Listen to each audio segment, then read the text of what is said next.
سب سے پہلے تو میں یہاں پہ ابھی ایک بھائی نے اور بہن نے کہا کہ عوام کی رائے لی جائے، تو عوام کی رائے کو کون اس ملک میں دیکھتا ہے؟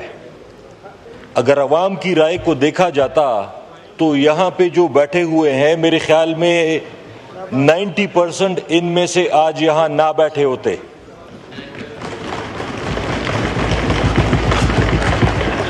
اور یہ لوگ بجٹ پیش کر رہے ہیں تو عجیب بات یہ ہے کہ جن کو عوام نے ووٹ ہی نہیں دیا وہ عوام پہ ٹیکسز لگا رہے ہیں، وہ عوام کے لیے بجٹ پیش کر رہے ہیں۔ دوسری بات، اسپیکر صاحب، فائنانس منسٹر بھی بیٹھے ہوئے ہیں یہاں پہ، فگر جب آتی ہیں، جب سرکاری لوگوں کی ہم باتیں سنتے ہیں کہ بہت زیادہ خوشحالی آ گئی ہے پاکستان میں، مہنگائی کم ہو گئی ہے پاکستان میں، پتہ نہیں کیا کچھ ہو گیا ہے، مجھ سے میڈیا والے پوچھتے ہیں کہ جی آپ کا اس بارے میں کیا خیال ہے؟ میں انہیں صاف کہتا ہوں کہ پتہ نہیں وہ کس پاکستان کی بات کر رہے ہیں اور یہ ہم کس پاکستان میں رہ رہے ہیں۔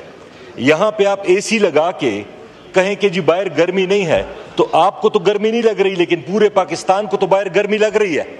یہ عجیب سی مجھے منطق سمجھ نہیں آتی کہ اس بجٹ میں جو سب سے بڑا مسئلہ ہے اس وقت فلائٹ آف کیپٹل کا، کہ ہر ایک آدمی ملک سے بھاگنے کے چکر میں ہے، چاہے وہ غریب ہے روزگار کے لیے جا رہا ہے یا چاہے وہ سرمایہ دار ہے۔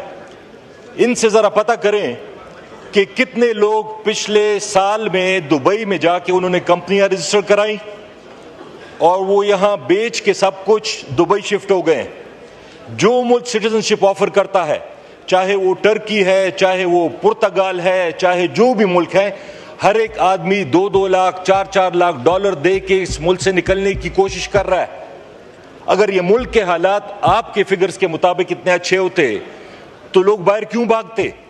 لڑکے بیچارے بے روزگار، کشتیوں میں ہر مہینے ہم سنتے ہیں کشتی ڈوب گئی سمندر میں، 80 پاکستانی مر گئے، 100 پاکستانی مر گئے۔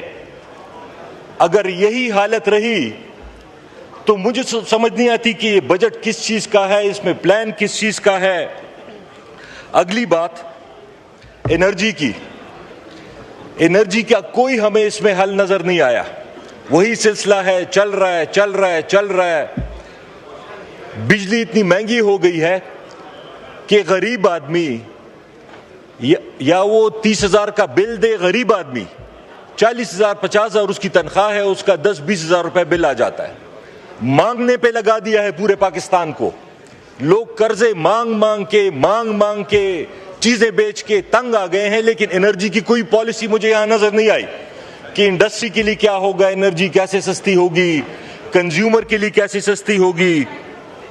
اور آخری بات ایف بی آر پہ میں کہوں گا کہ دیکھیں آپ صرف یہ نیب کو کتنے اختیارات دے دیے،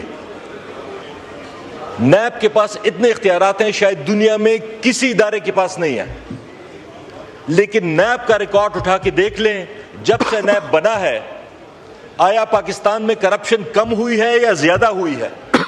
یہ فگر صرف دیکھ لیں۔ اسی طرح اگر آپ ایف بی آر کو بھی اختیارات دینا چاہیں دے دیں، لیکن صرف اگر لوگوں کو تنگ کرنے کے لیے، پیسہ بٹورنے کے لیے، تو اس سے کوئی فائدہ نہیں ہوگا۔